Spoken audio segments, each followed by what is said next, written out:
Hello everyone, welcome to my YouTube channel my future 10G। आज हम आप सभी के लिए बिहार शिक्षक भर्ती 4.0 इसके लिए साइंस के मोस्ट इंपॉर्टेंट क्वेश्चन लेकर के आए हैं। इसमें टोटल 50 क्वेश्चन हैं और ये जितने भी क्वेश्चन हैं टोटल बिहार के किसी न किसी एग्जाम में पूछे गए क्वेश्चन हैं। इसके साथ साथ बीपीएससी TRE1, TRE2, TRE3 और री एग्जाम और अभी क्वेश्चन इस सीरीज में करवाया जाएगा। और यहाँ पे जो है बीपीएससी प्रीलिम्स के भी क्वेश्चन करवाए जाएंगे, क्योंकि बीपीएससी प्रीलिम्स के क्वेश्चन डायरेक्ट आपके टीआरई के एग्जाम में पूछे जा रहे हैं, तो आप लोग बीपीएससी प्रीलिम्स के भी क्वेश्चन को अच्छे से कवर करके चलेंगे। तो चलिए स्टार्ट करते हैं। देखिए फर्स्ट क्वेश्चन है, सूखी बर्फ है, बताइए सूखी बर्फ जो है इसमें से कौन सी है। बताइए ठोस नाइट्रोजन है, ठोस कार्बन ऑक्सीजन है, ठोस कार्बन डाइऑक्साइड है, उपयुक्त में से एक से अधिक या फिर उपयुक्त में से कोई नहीं।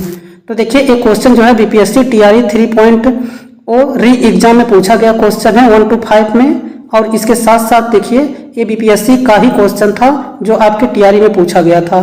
देखिए ये देखिए 2001 में पूछा गया है, 2009 में पूछा गया है, 1999 में पूछा गया है, 2003-4 में पूछा गया है, 1997-98 में पूछा गया है। तो ये जितने भी बीपीएससी के प्रीलिम्स के क्वेश्चन हैं टोटल आप लोग कवर करके चलेंगे, क्योंकि यहाँ से भी क्वेश्चन आपके TRE में पूछे जा रहे हैं। तो देखिए सूखी बर्फ जो होता है ये ठोस कार्बन डाइऑक्साइड होता है। ऑप्शन नंबर सी जो है इसका करेक्ट आंसर हो जाएगा। चलिए नेक्स्ट क्वेश्चन पे चलते हैं। अगला क्वेश्चन देखिए 100% शुद्ध इथेनॉल को कहा जाता है। बताइए 100% शुद्ध इथेनॉल को क्या कहा जाता है। बताइए पूर्ण शराब कहा जाता है, जहरीली शराब कहा जाता है, इथेनोइक एसिड कहा जाता है, उपयुक्त में से कोई नहीं। तो बताइए 100% शुद्ध इथेनॉल को क्या कहा जाता है। तो देखिए इसे पूर्ण शराब कहा जाता है। क्या कहा जाता है? पूर्ण शराब जो है 100% शुद्ध इथेनॉल को कहा जाता है।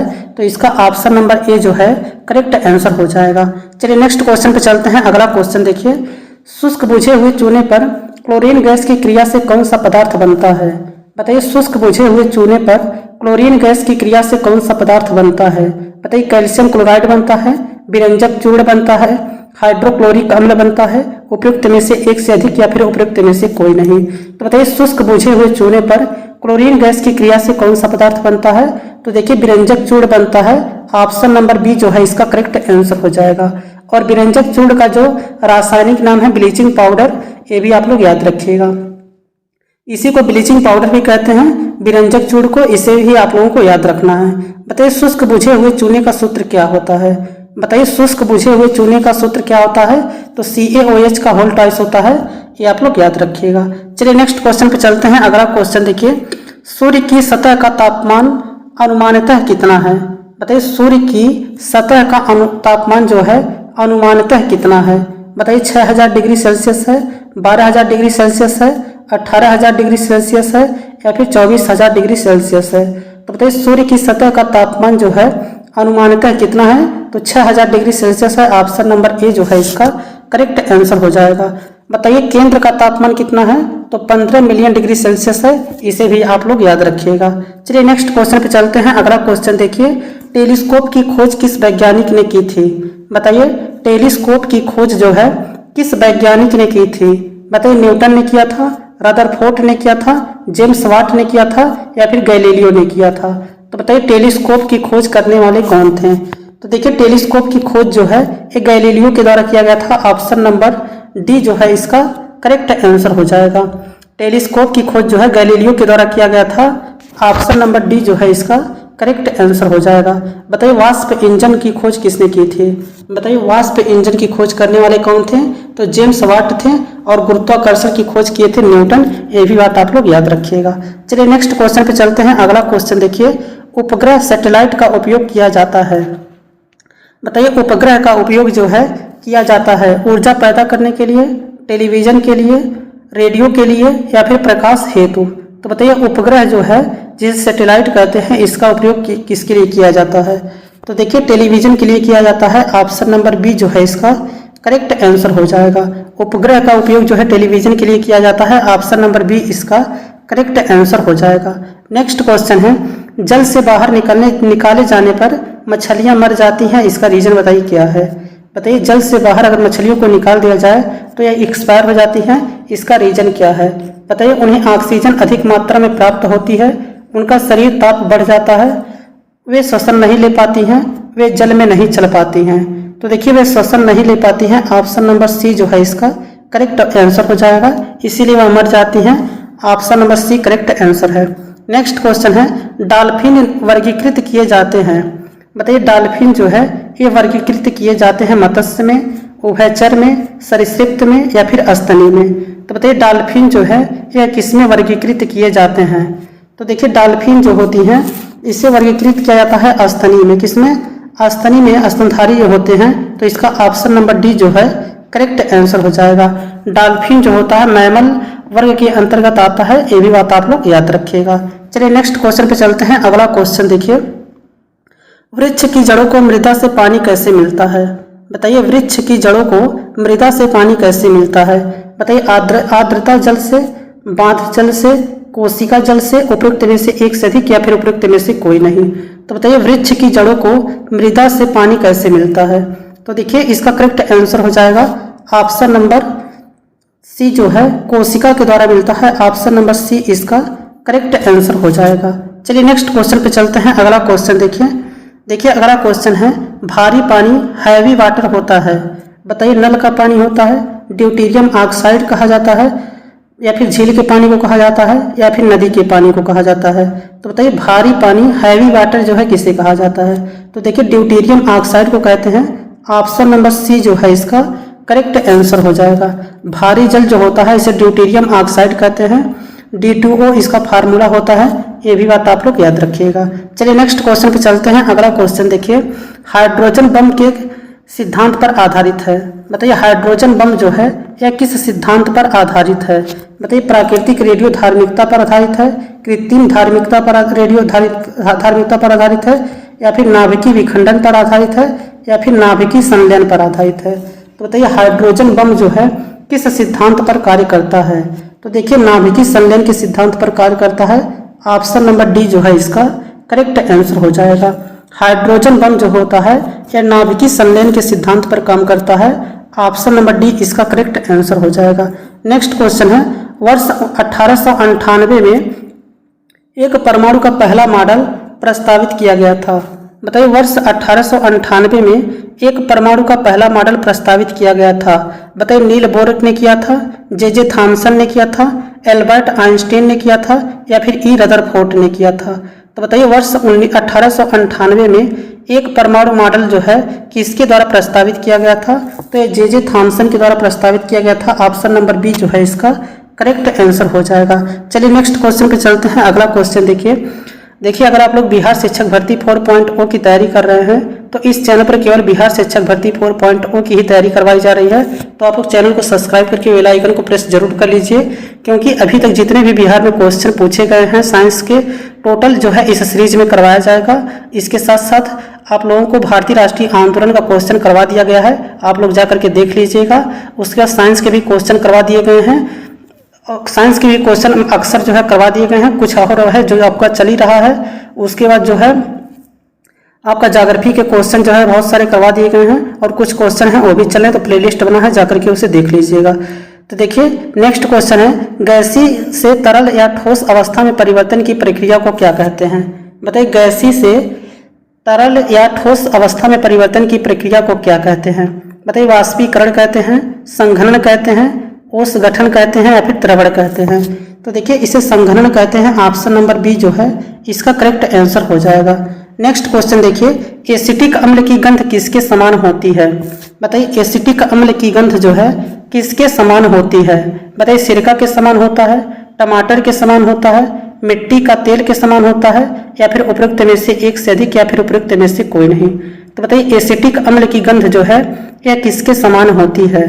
तो देखिए सिरका के समान होता है। ऑप्शन नंबर ए जो है इसका करेक्ट आंसर हो जाएगा। नेक्स्ट क्वेश्चन है, निम्नलिखित में से कौन सा एक रेडियोधर्मी तत्व द्वारा उत्सर्जित धनात्मक रूप से आवेशित कण है। बताइए निम्नलिखित में से कौन सा एक रेडियोधार्मिक तत्व द्वारा उत्सर्जित धनात्मक रूप से आवेशित कण है। बताइए कैथोड की किरण है, बीटा किरण है, अल्फा किरण है, उपयुक्त में से एक से अधिक, या फिर उपयुक्त में से कोई नहीं। तो देखिए इसका ऑप्शन नंबर सी अल्फा किरण इसका करेक्ट आंसर हो जाएगा। चलिए नेक्स्ट क्वेश्चन पे चलते हैं। अगला क्वेश्चन देखिए, निम्नलिखित में से कौन सा स्तनपायी नहीं है। बताइए निम्नलिखित में से कौन सा स्तनपायी नहीं है? बताइए मछली, व्हेल, चमगादड़ या फिर इनमें से कोई नहीं। तो बताइए निम्नलिखित में से कौन स्तनधारी नहीं है? तो देखिए व्हेल जो है, आप मछली जो है, ऑप्शन नंबर ए जो है ये स्तनधारी नहीं होती है। ऑप्शन नंबर ए जो है इसका करेक्ट आंसर हो जाएगा। चलिए नेक्स्ट क्वेश्चन पे चलते हैं। अगला क्वेश्चन देखिए, लीवर फ्लूक किसके पित्तवाहिका में रहता है? बताइए लीवर फ्लूक जो है किसके पित्तवाहिका में रहता है? बताइए घोड़ा के, गाय के, आदमी के या फिर भेड़ के? तो देखिए भेड़ के, ऑप्शन नंबर डी जो है इसका करेक्ट आंसर हो जाएगा। चलिए नेक्स्ट क्वेश्चन पे चलते हैं। अगला क्वेश्चन देखिए, एक रानी मधुमक्खी किस प्रकार के अंडे देती है? बताइए एक रानी मधुमक्खी किस प्रकार के अंडे देती है? बताइए एक प्रकार जिसमें सभी जातियां विकसित होती हैं, दो प्रकार एक से बनते हैं रानी और कार्यकर्ता तथा दूसरे से बनते हैं ड्रोन, तीन प्रकार जिससे बनते हैं रानी, ड्रोन और कार्यकर्ता। अनिश्चित अंडे मर जाते हैं जबकि निश्चित अंडे सभी जातियां बनाते हैं। तो देखिए इसका करेक्ट आंसर है दो प्रकार के अंडे देती हैं। ऑप्शन नंबर बी जो है इसका करेक्ट आंसर हो जाएगा।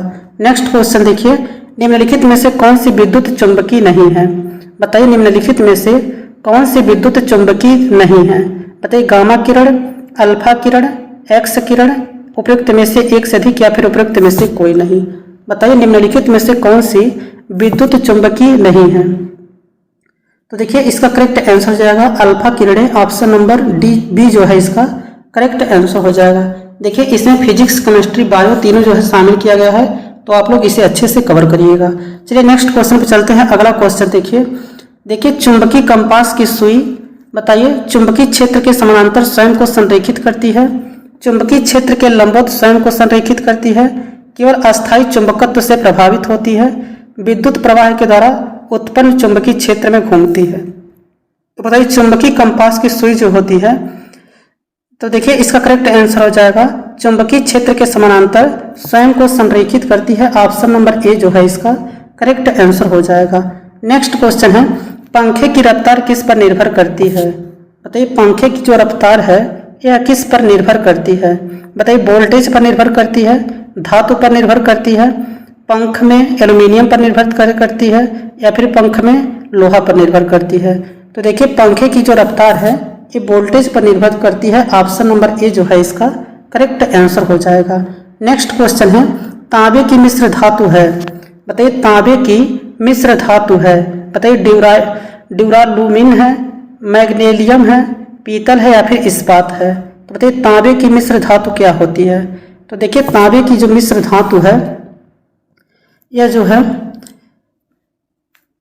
पीतल होता है। ऑप्शन नंबर बी जो है इसका करेक्ट आंसर हो जाएगा। तांबे की मिश्र धातु जो है पीतल होता है। ऑप्शन नंबर बी जो है इसका करेक्ट आंसर हो जाएगा। नेक्स्ट क्वेश्चन है, जर्मन सिल्वर में सम्मिलित है। बताइए जर्मन सिल्वर में क्या सम्मिलित है? कॉपर और जिंक है, कॉपर जिंक और निकिल है, कॉपर आयरन और जिंक है, कॉपर स्टील और लेड है? तो बताइए जर्मन सिल्वर में सम्मिलित क्या होता है? तो देखिए जर्मन सिल्वर में कॉपर होता है, जिंक होता है और निकिल होता है। ऑप्शन नंबर सी जो है इसका करेक्ट आंसर हो जाएगा। जर्मन सिल्वर में कॉपर होता है, जिंक होता है और निकिल होता है, जिसमें कॉपर की मात्रा 60% होता है और जिंक की मात्रा 20% होता है और निकल का भी मात्रा 20% होता है। देखिए इसमें चांदी नहीं होता है, ये बात आप लोग याद रखिएगा। जर्मन सिल्वर में जो है चांदी की मात्रा नहीं मिलती है, ये आपको याद रखना है। नेक्स्ट क्वेश्चन है, दूध उदाहरण है एक। बताइए दूध किसका उदाहरण है? विलयन का उदाहरण है, इमल्सन का उदाहरण है, कोलाइड विलयन का उदाहरण है या फिर वायु विलयन का उदाहरण है? तो बताइए दूध जो है एक किसका उदाहरण है? तो देखिए इसका करेक्ट आंसर हो जाएगा यह इमल्सन का उदाहरण है। ऑप्शन नंबर सी जो है इसका करेक्ट आंसर हो जाएगा। दूध एक पायस जिसे कहते हैं इमल्सन, तो दूध जो है पायस का ये उदाहरण है या फिर इमल्सन का ही इसका उदाहरण है। तो इसका ऑप्शन नंबर सी जो है करेक्ट आंसर हो जाएगा। नेक्स्ट क्वेश्चन है, जुगनू क्या होते हैं? बताइए पक्षी होते हैं, कीट होते हैं, स्तनधारी होते हैं या फिर पौधा हैं? तो बताइए जुगनू जो है ये क्या है? तो देखिए जुगनू जो होता है यह जो है कीट में आता है। ऑप्शन नंबर सी जो है इसका करेक्ट आंसर हो जाएगा। जुगनू जो होते हैं कीट होते हैं और कीट जो होता है आर्थ्रोपोडा संघ का प्रमुख वर्ग है, ये भी बात आप लोग याद रखिएगा। कीट किस संघ में आता है, तो आर्थ्रोपोडा संघ में आता है, ये भी बात आपको याद रखना है। चलिए नेक्स्ट क्वेश्चन देखिए, सबसे छोटा जीव जो स्वयं विकास एवं प्रजनन करने में समर्थ है। बताइए सबसे छोटा जीव कौन सा है जो स्वयं विकास एवं प्रजनन करने में समर्थ है। बताइए विषाणु है, जीवाणु है, माइकोप्लाज्मा है या फिर बैक्टीरियोफेज है। तो बताइए सबसे छोटा जीव जो स्वयं विकास एवं प्रजनन करने में समर्थ है। तो देखिए इसका करेक्ट आंसर हो जाएगा माइकोप्लाज्मा, ऑप्शन नंबर सी जो है इसका करेक्ट आंसर हो जाएगा। नेक्स्ट क्वेश्चन है, प्रकाश की ओर पौधे के झुकाव का मुख्य कारण क्या है। बताइए प्रकाश की ओर पौधे के झुकाव का मुख्य कारण क्या है। बताइए मूलांग्र पर ऑक्सीजन की सांद्रता है, प्ररोह छोर पर ऑक्सीजन की सांद्रता है, प्ररोह के छायादार भाग की ओर ऑक्सीजन का विसरण है, उपयुक्त में से एक से अधिक या फिर उपयुक्त में से कोई नहीं। बताइए प्रकाश की ओर पौधे के झुकाव का मुख्य कारण क्या है। तो देखिए इसका ऑप्शन नंबर सी जो है प्ररोह के छायादार भाग की ओर ऑक्सीजन का विसरण इसका करेक्ट आंसर हो जाएगा। चलिए नेक्स्ट क्वेश्चन पे चलते हैं। अगला क्वेश्चन देखिए, एक सामान्य शुष्क सेल में विद्युत अपघटन होता है। बताइए एक सामान्य शुष्क सेल में विद्युत अपघटन होता है। बताइए जस्ता, सल्फ्यूरिक अम्ल, अमोनियम क्लोराइड, मैग्नीज डाइऑक्साइड। तो देखिए इसका करेक्ट आंसर हो जाएगा अमोनियम क्लोराइड, इसका ऑप्शन नंबर सी जो है करेक्ट आंसर हो जाएगा। नेक्स्ट क्वेश्चन है, निम्नलिखित में से किस प्रकार का लेजर प्रिंटर में प्रयोग होता है। बताइए निम्नलिखित में से किस प्रकार का लेजर प्रिंटर में प्रयोग होता है। बताइए एक्जाइमर लेजर है, अर्धचालक लेजर है, डाई लेजर है या फिर गैस लेजर है। तो बताइए इसका करेक्ट आंसर क्या हो जाएगा। तो देखिए अर्धचालक लेजर, ऑप्शन नंबर सी जो है इसका करेक्ट आंसर हो जाएगा। नेक्स्ट क्वेश्चन है, विद्युत परिपथ में फ्यूज तार का प्रयोग किया जाता है। बताइए विद्युत परिपथ में फ्यूज तार का प्रयोग किया जाता है परिचालन में विद्युत ह्रास को कम करने के लिए, वोल्टेज स्तर को स्थिर रखने के लिए, विद्युत तार को गर्म होने से बचाने के लिए, अत्यधिक उच्च विद्युत को परिपथ से गुजारने से रोकने के लिए। तो बताइए विद्युत परिपथ में फ्यूज तार का प्रयोग किया जाता है। तो देखिए इसका करेक्ट आंसर हो जाएगा अत्यधिक उच्च विद्युत को परिपथ से गुजरने से रोकने के लिए, ऑप्शन नंबर डी जो है इसका करेक्ट आंसर हो जाएगा। नेक्स्ट क्वेश्चन देखिए, बायोगैस का निम्न में से कौन सा अवयव प्रमुख है। बताइए बायोगैस का निम्न में से कौन सा अवयव प्रमुख है। बताइए मीथेन है, प्रोपेन है, ब्यूटेन है, एथेन है, उपयुक्त में से एक से अधिक या फिर उपयुक्त में से कोई नहीं। तो बताइए बायोगैस का निम्न में से कौन सा अवयव प्रमुख है। तो देखिए बायोगैस का प्रमुख अवयव जो होता है मीथेन होता है, ऑप्शन नंबर ए जो है इसका करेक्ट आंसर हो जाएगा। बायोगैस का मुख्य अपघटक जो है ये मीथेन होता है, इसे आप लोग याद रखिएगा। बताइए एलपीजी का प्रमुख घटक क्या है। बताइए एलपीजी का प्रमुख घटक जो है क्या होता है। बताइए एलपीजी का प्रमुख घटक जो है क्या होता है। बताइए मीथेन है, एथेन है, ब्यूटेन है या फिर प्रोपेन है। तो देखिए एलपीजी का जो मुख्य घटक जो होता है ये ब्यूटेन होता है, ऑप्शन नंबर बी जो है करेक्ट आंसर हो जाएगा। एलपीजी का प्रमुख घटक जो है ब्यूटेन होता है, ऑप्शन नंबर बी जो है इसका करेक्ट आंसर हो जाएगा। देखिए इसमें प्रोपेन एवं इथेन भी पाया जाता है, ये बात आप लोग याद रखिएगा। लेकिन अगर पूछेगा प्रमुख घटक कौन सा है तो ब्यूटेन है। देखिए अगर दुर्घटना से बचाव हेतु जो है इसमें क्या मिलाया जाता है, तो इसमें एथाइल मरकप्टेन मिलाया जाता है, ये भी बात आप लोग याद रखिएगा। इथाइल मरकप्टेन जो है दुर्घटना से बचाव हेतु मिलाया जाता है, क्योंकि इसका गंध जो है इसी से पता चलता है। चलिए नेक्स्ट क्वेश्चन पे चलते हैं। अगला क्वेश्चन देखिए, निम्नलिखित में से कौन सा सम्मोहक ड्रग है। बताइए निम्नलिखित में से कौन सा सम्मोहक ड्रग है। बताइए ल्यूमिनाल है, सैलाल है, कैटेकोल है या फिर केमिसाल है। बताइए इसका करेक्ट आंसर क्या होगा। देखिए सम्मोहक ड्रग जो होता है ल्यूकेमिनाल है, ऑप्शन नंबर ए जो है इसका करेक्ट आंसर हो जाएगा।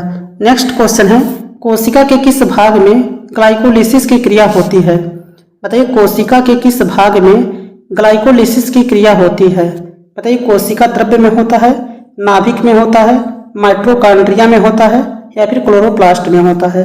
तो बताइए कोशिका के किस भाग में ग्लाइकोलिसिस की क्रिया होती है। तो देखिए ग्लाइकोलिसिस की क्रिया जो है यह कोशिका द्रव्य में होता है। ऑप्शन नंबर ए जो है इसका करेक्ट आंसर हो जाएगा। नेक्स्ट क्वेश्चन है प्रोटोप्लाज्मा। देखिए प्रोटोप्लास्ट जो है क्या है, बताइए प्रोटोप्लास्ट जो है क्या होता है। बताइए कोशिका भित्त, कोशिका झिल्ली होता है, पादप कोशिका कोशिका भित्त होती है, साइटोप्लाज्म कोशिका भित्त होती है, प्लाज्मा झिल्ली साइटोप्लाज्म होता है, या फिर उपयुक्त में से एक से अधिक, या फिर उपयुक्त में से कोई नहीं। तो बताइए प्रोटोप्लास्ट जो है क्या है। तो देखिए प्रोटोप्लास्ट जो होता है यह पादप कोशिका और कोशिका भित्त होती है। ऑप्शन नंबर बी जो है इसका करेक्ट आंसर हो जाएगा। चलिए नेक्स्ट क्वेश्चन पे चलते हैं। अगला क्वेश्चन देखिए, ऊर्जा उत्पादन के लिए कोशिका प्रायः किसका उपयोग करती है। बताइए ऊर्जा उत्पादन के लिए कोशिका प्रायः किसका उपयोग करती है। बताइए अमीनो अम्ल का उपयोग करती है, ग्लूकोज का उपयोग करती है, वसा अम्ल का उपयोग करती है, उपयुक्त में से एक से अधिक, या फिर उपयुक्त में से कोई नहीं। तो देखिए ऊर्जा उत्पादन के लिए जो है कोशिका प्रायः ग्लूकोज का उपयोग करती है। ऑप्शन नंबर बी जो है इसका करेक्ट आंसर हो जाएगा। नेक्स्ट क्वेश्चन देखिए, इंद्रधनुष किस घटना के कारण बनता है। बताइए इंद्रधनुष किस घटना के कारण बनता है। बताइए विवर्तन के कारण बनता है, वर्ण विक्षेपण के कारण बनता है, परावर्तन के कारण बनता है, या फिर व्यतिकरण के कारण बनता है। तो देखिए इंद्रधनुष जो होता है यह बनने का कारण क्या है, वर्ण विक्षेपण है। ऑप्शन नंबर बी जो है इसका करेक्ट आंसर हो जाएगा। इंद्रधनुष जो है ये बनने का मेन कारण क्या है, वर्ण विक्षेपण है। ऑप्शन नंबर बी जो है इसका करेक्ट आंसर हो जाएगा। चलिए नेक्स्ट क्वेश्चन देखिए। देखिए अगला क्वेश्चन है,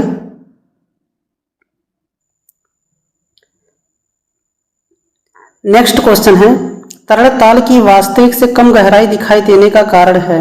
बताइए तरल ताल की वास्तविक से कम गहराई दिखाई देने का कारण क्या है। बताइए अपवर्तन है, प्रकाश का प्रकीर्णन है, प्रकाश का प्रकीर्णन व्यतिकरण है, या फिर परावर्तन है। तो देखिए इसका करेक्ट आंसर हो जाएगा अपवर्तन। ऑप्शन नंबर ए जो है करेक्ट आंसर हो जाएगा। देखिए इस तरह भी पूछा जा सकता है, या तो पूछ लेगा इसका एग्जाम्पल कि तारे टिमटिमाते हुए दिखाई पड़ते हैं, इसका रीजन क्या है। अगर पूछेगा कि तारे टिमटिमाते हुए दिखाई पड़ते हैं, इसका रीजन क्या है, तो यह भी अपवर्तन के कारण होता है। और सूर्योदय से पहले एवं सूर्यास्त के बाद भी सूर्य जो है दिखाई देता है, इसका कारण क्या है, तो ये भी अपवर्तन के कारण होता है। इसे भी आप लोग याद रखिएगा। नेक्स्ट क्वेश्चन देखिए, सरल सूक्ष्मदर्शी में निम्न में से होता है। बताइए सरल सूक्ष्मदर्शी में निम्न में से होता है, कम फोकस दूरी का उत्तल लेंस लगा होता है, अधिक फोकस दूरी का उत्तल लेंस होता है, कम फोकस दूरी का अवतल लेंस होता है, या फिर अधिक फोकस दूरी का अवतल लेंस होता है। तो बताइए सरल सूक्ष्मदर्शी में निम्न में से क्या होता है, तो कम फोकस दूरी का उत्तल लेंस होता है। ऑप्शन नंबर ए जो है इसका करेक्ट आंसर हो जाएगा। सरल सूक्ष्मदर्शी में जो होता है कम फोकस दूरी का उत्तल लेंस होता है। ऑप्शन नंबर ए जो है इसका करेक्ट आंसर हो जाएगा। नेक्स्ट क्वेश्चन है, यदि हम कपूर को खुले बर्तन में रखें तो उसकी मात्रा बराबर घटती रहती है, इसका कारण, इसका घटना का नाम क्या है। बताइए यदि हम कपूर को खुले बर्तन में रखें तो उसकी मात्रा बराबर घटती रहती है, इस घटना का नाम क्या है। बताइए उत्साधन है, अवक्षेपण है, संघनीकरण है, उपयुक्त में से एक से अधिक, या फिर उपयुक्त में से कोई नहीं। तो देखिए इसका करेक्ट आंसर हो जाएगा ऑप्शन नंबर फर्स्ट, उत्साधन इसका करेक्ट आंसर हो जाएगा। चलिए नेक्स्ट क्वेश्चन पे चलते हैं। अगला क्वेश्चन देखिए, निम्नलिखित में से कौन सा यौगिक नहीं है। बताइए निम्नलिखित में से कौन सा यौगिक नहीं है। बताइए सोडियम क्लोराइड, चाक, अमोनियम, या फिर दूध। तो बताइए निम्नलिखित में से कौन सा यौगिक नहीं है। तो देखिए इसमें जो है दूध जो है यह यौगिक नहीं है। ऑप्शन नंबर डी जो है करेक्ट आंसर हो जाएगा। दूध जो होता है यह यौगिक नहीं है। ऑप्शन नंबर डी इसका करेक्ट आंसर हो जाएगा। नेक्स्ट क्वेश्चन है, गैल्वेनाइजेशन होता है। बताइए गैल्वेनाइजेशन होता है, लोहे पर एल्यूमिनियम का निक्षेप होता है, लोहे पर तांबे का निक्षेप होता है, लोहे पर टीन का निक्षेप होता है, या फिर लोहे पर जस्ते का निक्षेप होता है। तो बताइए गैल्वेनाइजेशन जो है ये क्या है। तो देखिए लोहे पर जस्ते का निक्षेप होता है। Option number B, option number D जो है लोहे पर जस्ते का निक्षेप होता है। ऑप्शन नंबर डी जो है इसका करेक्ट आंसर हो जाएगा। चलिए नेक्स्ट क्वेश्चन पे चलते हैं। अगला क्वेश्चन देखिए, कीटभक्षी पौधे मिट्टी में किसकी कमी से उगते हैं? बताइए कीटभक्षी पौधे जो होते हैं, कीटभक्षी पौधे जो हैं मिट्टी में किसकी नमी से उगते हैं? बताइए पानी की नमी से उगते हैं, मैग्नीशियम की नमी से उगते हैं, नाइट्रोजन की नमी से उगते हैं, या फिर कैल्शियम की नमी से उगते हैं? तो देखिए कीटभक्षी पौधे जो होते हैं ये जो होते हैं ये नाइट्रोजन की कमी से उगते हैं। ऑप्शन नंबर सी जो है इसका करेक्ट आंसर हो जाएगा। चलिए नेक्स्ट क्वेश्चन पे चलते हैं। अगला क्वेश्चन देखिए, सूर्य ग्रहण लगता है। बताइए सूर्य ग्रहण जो है ये कब लगता है? चंद्रमा सूर्य और पृथ्वी के बीच हो, चंद्रमा सूर्य और पृथ्वी को मिलाने वाली रेखा पर नहीं हो, सूर्य चंद्रमा और पृथ्वी के बीच हो, पृथ्वी चंद्रमा और सूर्य के बीच हो। तो बताइए सूर्य ग्रहण जो है कब लगता है? तो देखिए सूर्य ग्रहण तब होता है जब सूर्य और पृथ्वी के बीच में जो है चंद्रमा आ जाता है। ऑप्शन नंबर फर्स्ट जो है करेक्ट आंसर हो जाएगा। सूर्य और पृथ्वी के बीच जो है जब चंद्रमा आ जाता है तब सूर्य ग्रहण लगता है। ऑप्शन नंबर ए जो है इसका करेक्ट आंसर हो जाएगा। नेक्स्ट क्वेश्चन है, एक सिलेंडर के गुरुत्वाकर्षण के केंद्र की स्थिति होती है। बताइए एक सिलेंडर के गुरुत्वाकर्षण के केंद्र की स्थिति होती है उसके सबसे ऊपरी बिंदु पर, सिलेंडर की धुरी के मध्य बिंदु पर, उसकी सतह पर स्थित किसी बिंदु पर, या फिर वृत्त के नीचे के केंद्र पर। तो देखिए एक सिलेंडर के गुरुत्वाकर्षण के केंद्र की जो स्थिति होती है यह सिलेंडर की धुरी के मध्य बिंदु पर होती है। ऑप्शन नंबर बी जो है इसका करेक्ट आंसर हो जाएगा। नेक्स्ट क्वेश्चन देखिए, भौतिक के विद्युत चुंबकत्व एवं प्रकाशीय क्षेत्र के एकीकरण के लिए कार्य का श्रेय निम्न में से किस वैज्ञानिक को दिया गया है? बताइए भौतिकी के विद्युत चुंबकत्व एवं प्रकाशीय क्षेत्र के एकीकरण के लिए कार्य का श्रेय निम्न में से किस वैज्ञानिक को दिया गया है? बताइए जेम्स क्लर्क मैक्सवेल को दिया गया है। तो इसका ऑप्शन नंबर सी जो है करेक्ट आंसर हो जाएगा। जेम्स क्लर्क मैक्सवेल को दिया गया है। ऑप्शन नंबर सी जो है इसका करेक्ट आंसर हो जाएगा। नेक्स्ट क्वेश्चन है, प्रकाश संश्लेषण के लिए कौन सी गैस आवश्यक है? बताइए प्रकाश संश्लेषण के लिए कौन सी गैस आवश्यक है? बताइए ऑक्सीजन आवश्यक है, कार्बन मोनोऑक्साइड आवश्यक है, नाइट्रोजन आवश्यक है, या फिर कार्बन डाइऑक्साइड आवश्यक है? तो देखिए प्रकाश संश्लेषण के लिए जो है यह कार्बन डाइऑक्साइड जो है आवश्यक है। ऑप्शन नंबर डी जो है इसका करेक्ट आंसर हो जाएगा। नेक्स्ट क्वेश्चन है, यूरेनियम से क्या बनता है? बताइए यूरेनियम से क्या बनता है? बताइए चम्मच बनता है, दवाइयाँ बनती हैं, बिजली बनता है, या फिर पैसा बनता है? तो देखिए यूरेनियम जो होता है इससे जो है बिजली बनाई जाती है। ऑप्शन नंबर सी इसका करेक्ट आंसर हो जाएगा। नेक्स्ट क्वेश्चन है, क्विक सिल्वर का एक और नाम है। बताइए क्विक सिल्वर का अन्य नाम क्या है? बताइए एल्यूमिनियम है, पारा है, चांदी है, या फिर जस्ता है? तो देखिए क्विक सिल्वर जो है इसका एक अन्य नाम जो है पारा है। ऑप्शन नंबर बी जो है इसका करेक्ट आंसर हो जाएगा। नेक्स्ट क्वेश्चन देखिए, वाहनों से निकलने वाली प्रदूषित गैस मुख्यतः है। बताइए वाहनों से निकलने वाली प्रदूषित गैस जो है मुख्यतः कौन सी है? बताइए कार्बन डाइऑक्साइड है, कार्बन मोनोऑक्साइड है, मार्स गैस है, या फिर नाइट्रोजन ऑक्साइड है?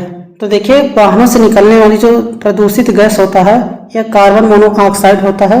इसे दम घोटू गैस भी कहा जाता है। तो इसका ऑप्शन नंबर बी जो है करेक्ट आंसर हो जाएगा। अगर आप लोग बिहार शिक्षक भर्ती 4.0 की तैयारी कर रहे हैं तो चैनल को सब्सक्राइब करके बेल आइकन को प्रेस कर लीजिए, क्योंकि यहाँ पे बिहार शिक्षक भर्ती 4.0 की ही तैयारी करवाई जा रही है। और आप लोग अगर वीडियो अच्छा लगा हो तो वीडियो को लाइक कर दीजिएगा, और चैनल पहली बार हो तो चैनल को सब्सक्राइब कर लीजिएगा। Thanks for watching this video.